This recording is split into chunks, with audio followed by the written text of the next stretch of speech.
మీ business ఏదైనా మీ ఊర్లో promotion చేయాలంటే అది సుమన్ టీవీతోనే సాధ్యం. ఇప్పుడే సంప్రదించండి.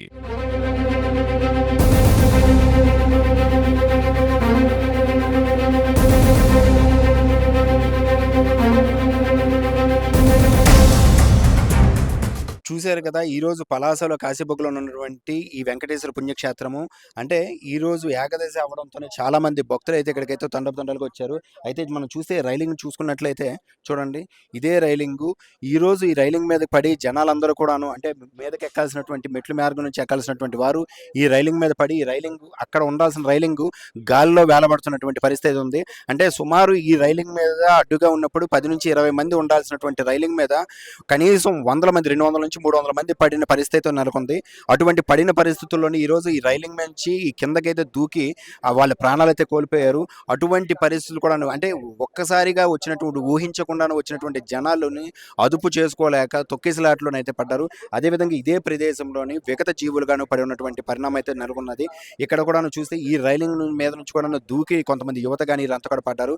సో ఈ ప్రదేశాలు చూస్తే పూజా సామాన్లు చెల్లాచెదురు చూసినటువంటి ఇవి దృశ్యాలు చూస్తే మనకు అర్థమవుతుంది. చూడండి ఇక్కడ పూజా సామాన్లు అంటే వాళ్ళు ఎంతో భక్తితోని పూజ చేసుకొని వాళ్ళని అంటే వాళ్ళ కుటుంబాలు కూడా మంచి కలగాలి అన్నటువంటి ఈరోజు చూడండి దీపాలు పెట్టి అదేవిధంగా అరటిపళ్ళు కొబ్బరికాయలు కూడా కట్టి వాళ్ళ కుటుంబాల్లో మంచి జరగాలనేటువంటి పరిస్థితి కోసం వచ్చినటువంటి పరిస్థితుల్లోని ఈరోజు వాళ్ళు దేవుడి దగ్గర కలిసిపోయేది చాలా బాధాకరంగా ఉంది. ఎంతో మంది కూడా ఈరోజు ఇలా చేస్తున్నటువంటి అంటే ఇక్కడ జరుగుతున్నటువంటి దృశ్యాలు చూస్తే మన గుండెలు తరుకుపోతుంది. ఎంత బాధ అనిపిస్తుంది అని కూడా మనకి ఈరోజు అర్థమవుతుంది. చూడండి కంప్లీట్ గాను ఈ విజువల్స్ లో చూసినట్లయితే మనం ఎక్కడ కూడా మొత్తం రైలింగ్ పూజా సామాన్లు చెల్లాచెదురుగా వెళ్ళిపోయిన పరిస్థితులు ఉంది. అయితే చూస్తే ఈ రోజు సుమారు 20,000 మంది అయితే భక్తులు అయితే ఇక్కడికి వచ్చి అనుకోకుండాను ఒక దర్గా అంటే ఒక సంఘటన అయితే జరిగింది. చాలా మంది అయితే 9 మంది వరకు పైసలకు చనిపోయారు అంటున్నారు. అసలు ఎలా జరిగింది, దీని లోపానికి కారణాలు ఏమంటారు? లోపానికి కారణాలు అనేది ఇది ఒక యాక్సిడెంట్ అండి, దుర్ఘటన. ఇలా జరిగి ఉండకూడదు. ఆ బయటకు వచ్చే దారిలో భక్తులు దర్శనం చేసుకుని బయటకు వచ్చే దారిలో సడన్గా ఎక్కువ మంది భక్తులు ఉండడం వల్ల ఆ సైడ్లో ఉండే రైలింగ్ విరిగి పడిపోయింది. అది విరిగి పడిపోవడంతో వాళ్ళు మిగతా అక్కడ ఉన్న బయట ఉన్న వాళ్ళ మీద పడడంతో ప్యానిక్ అయ్యారు. ప్యానిక్ అవడంతో ఎవరు ఎటు వెళ్తున్నారో తెలియని గందరగోళ పరిస్థితి జరిగింది కొద్ది సెకండ్ల పాటు. ఈలోగా కొంచెం యంగ్స్టర్స్ వాళ్ళు పైనుంచి దూకి వెళ్ళిపోవడం జరిగింది.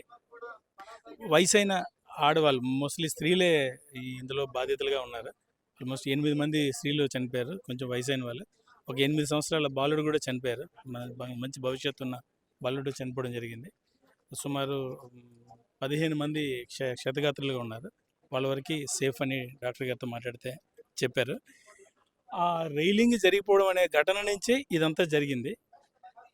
బయటకు వచ్చే దారిలోనే జరిగింది కూడా, బయటకు వచ్చే దారిలోనే ఇంకొక 4-5 అడుగులు 4-5 మీటర్లు బయటకు వచ్చి ఉంటే ఓపెన్ స్పేస్లో వచ్చేసి ఉండేవాళ్ళు. ఇందులోని పోలీస్ బందోబస్తు కానీ ఇవేవి కూడా లేదా, ముందస్తు చర్యలను తీసుకోలేదా? అంటే ఇంతమంది ఈరోజు చాలామంది హిందువులకు ఒక సెంటిమెంట్గా ఉన్నటువంటి ఏకాదశి, అందులో కూడా కార్తీక మాసము శనివారం అవ్వడం, ఈ ఆలయం కూడాను ఒక చిన్న తిరుపతిగాను పేరు పొందినటువంటి ఆలయము. సో దీనికి ముందస్తు చర్యలు తీసుకుంటే ఈ దుర్ఘటన అయితే జరుగుండే.